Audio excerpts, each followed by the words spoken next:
সেদিন যদি এই মেজর জিয়া স্বাধীনতার ঘোষণা না দিত তাহলে বাংলাদেশ হতো না, হতো হয় পাকিস্তান থাকতো, নাহলে কনফেডারেশন অফ পাকিস্তান থাকতো।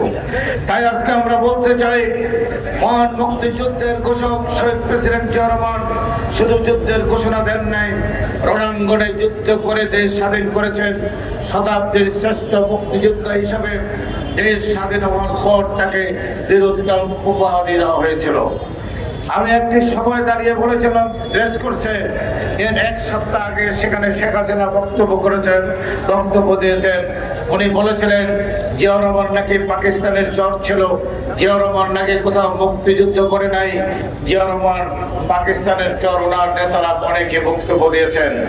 আমি সেখানে দাঁড়িয়ে বলেছিলাম, আপনি শেখ হাসিনা, আপনি আজকে প্রধানমন্ত্রী নির্বাচিত নয়, কিন্তু আপনার বাবা শেষ স্বাধীন হওয়ার পরে যাকে শতাব্দীর শ্রেষ্ঠ মুক্তি যোদ্ধা হিসাবে, যাকে স্বাধীনতার ঘোষক হিসাবে আপনার বাবা যাকে বীরোত্তম খেতাব দিয়েছেন, তাহলে আপনি আপনার বাবার মরণোত্তর বিচার করতে হবে, কেন আপনার বাবা একজন রাজাকারকে বীরোত্তম খেতাব দিয়েছিল।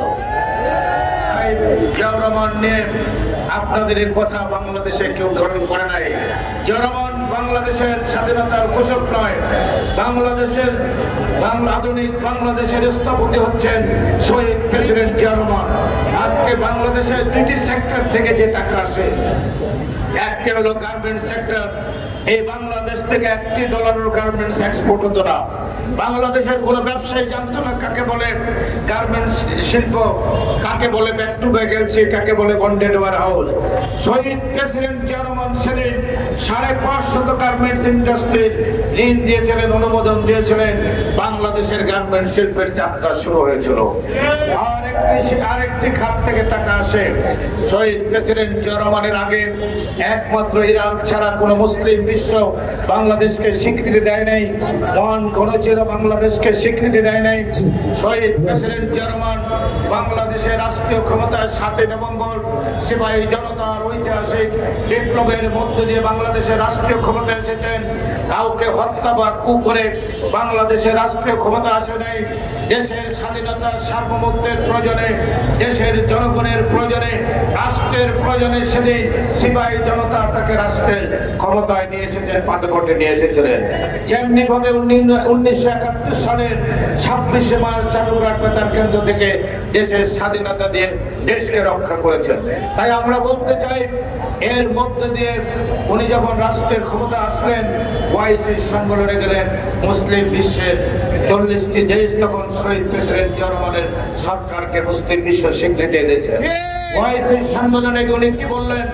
আমি একটি গরিব মুসলিম দেশ থেকে এসেছি, আপনাদের পেট্রোডলার আছে, আপনাদের অজস্র টাকা আছে, আপনাদের উন্নয়নের দরকার, আমার জনশক্তি আছে, আমার অভিজ্ঞ লোকজন আছে, আপনাদের শ্রমবাজার যদি আমার দেশের জন্য খুলে দেন তাহলে আমার দেশের উন্নয়ন হবে, আপনাদের উন্নয়ন হবে। আজকে যে 1.5 লক্ষ কোটি মানুষ মধ্যপ্রাচ্যে চাকরি করেন, ব্যবসা বাণিজ্য করেন, এর সম্পূর্ণ কৃতিত্ব নয়, এর প্রতিষ্ঠাতা হচ্ছেন শহীদ প্রেসিডেন্ট জিয়া রহমান, আর কেউ নয়।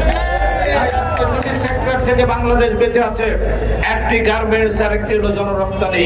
এই দুটি খাত সৃষ্টি করেছেন শহীদ প্রেসিডেন্ট জিয়া রহমান।